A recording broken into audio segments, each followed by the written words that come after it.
Hello बच्चों, लक्ष्य crash course Bhojpur में मैं तुम्हारी श्वेता एक बार पुनः उपस्थित हूँ और आपका स्वागत करती हूँ। बच्चों, पिछले वीडियो में मैं आपको अर्थशास्त्र विषय के अंतर्गत उसका पहला अध्याय अर्थव्यवस्था एवं उसके विकास का इतिहास का दूसरा भाग पढ़ाई थी और आज मैं इसी चैप्टर का भाग 3 लेकर के आई हूँ, जिसके अंतर्गत कुछ महत्वपूर्ण प्रश्नों के विषय में बारी बारी से आपको बताऊंगी। तो बच्चों, शुरू करते हैं आज का महत्वपूर्ण बिंदु।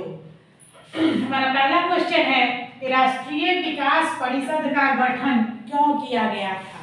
हमारा कौन सा प्रश्न है बच्चों कि राष्ट्रीय विकास परिषद का गठन क्यों किया गया।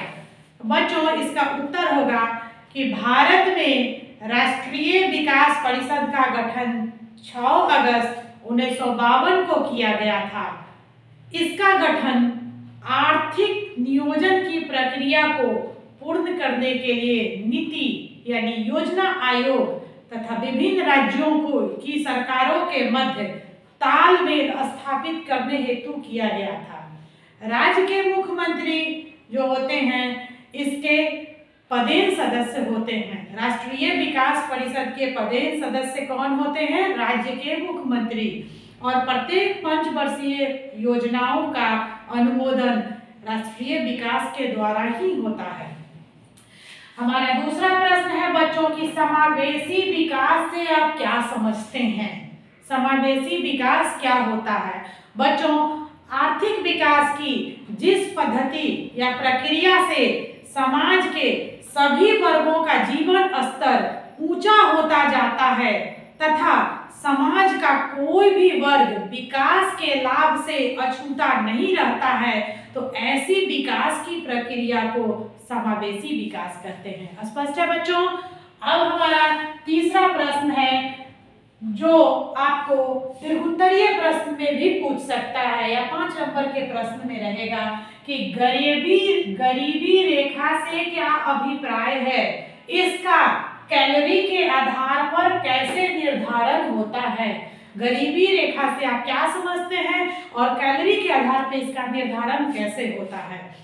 बच्चों, इसका उत्तर होगा कि गरीबी रेखा से नीचे हम उस जनसंख्या को शामिल करते हैं जिनकी दैनिक आवश्यकताओं की पूर्ति भी संभव नहीं होती है।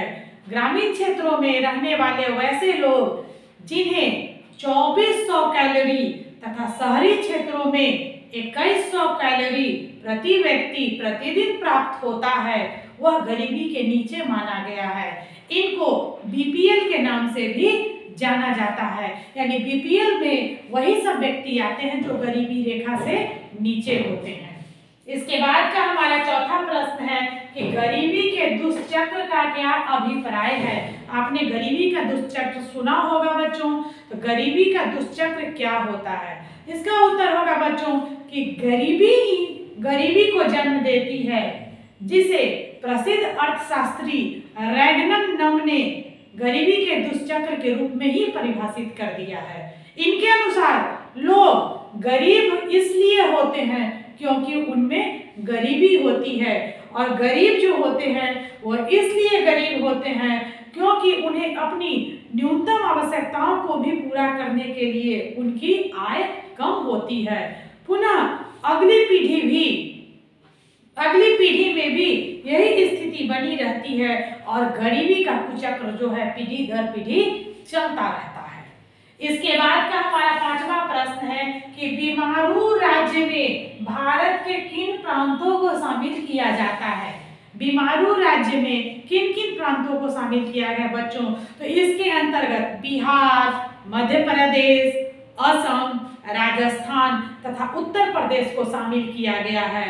क्योंकि इनको बीमारू राज्य इसलिए कहा जाता है क्योंकि आर्थिक पिछड़ेपन में ये राज्य जो है वो सबसे आगे हैं। ये सारे राज्य जो हैं ये आर्थिक रूप से पिछड़े हुए हैं और इन सभी राज्यों का नाम का पहला अक्षर मिला करके, जैसे बी से बिहार, म से मध्य प्रदेश, अ से असम, रा से राजस्थान और ऊ से उत्तर प्रदेश, यानी कि इन सभी राज्यों के पहले अक्षर को मिला करके बीमारू बनाया गया और इनको बीमारू राज्य इसलिए कहा गया क्योंकि ये आर्थिक दृष्टि से पिछड़ा हुआ है ये सब राज्य।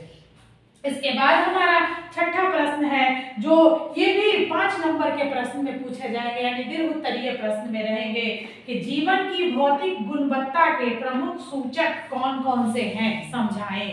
बच्चों, जीवन के भौतिक गुणवत्ता के प्रमुख सूचक हैं प्रत्याशित औसत आयु, शिशु मृत्यु दर और तीसरा है मौलिक साक्षरता दर। इन तीनों का हम बारी बारी से जानेंगे कि ये होता क्या है। तो सबसे पहला सूचक है जीवन की गुणवत्ता का प्रमुख पहला सूचक हुआ प्रत्याशित औसत आयु। बच्चों, भारत में औसत प्रत्याशित आयु आज भी विकसित देशों की तुलना में कम है। महिलाओं की औसत आयु 66.9 वर्ष है, जबकि पुरुषों की औसत आयु जो है वो 63.9 वर्ष है, जबकि पूरे विश्व के विकसित देशों में यह आयु 70 वर्ष से भी अधिक है। दूसरा है जीवन की गुणवत्ता का सूचक शिशु मृत्यु दर।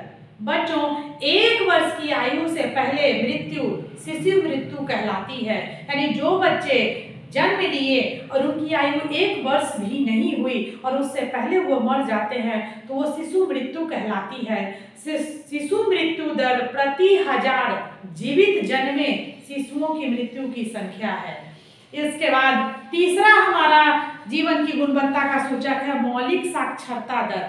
तो बच्चों, किसी भी समाज में 15 वर्ष की कुल जनसंख्या 15 वर्ष से ऊपर की साक्षर लोगों की संख्या के प्रतिशत को मौलिक साक्षरता दर के रूप में ही जाना जाता है। स्पष्ट हो गया होगा बच्चों।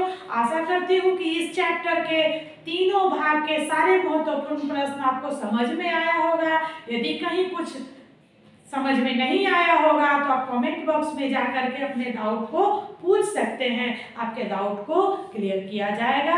और आज का अध्याय यही समाप्त हुआ। अगले वीडियो में अर्थशास्त्र विषय का दूसरा चैप्टर लेकर मैं पुनः आपके सामने उपस्थित होंगी। तब तक के लिए धन्यवाद।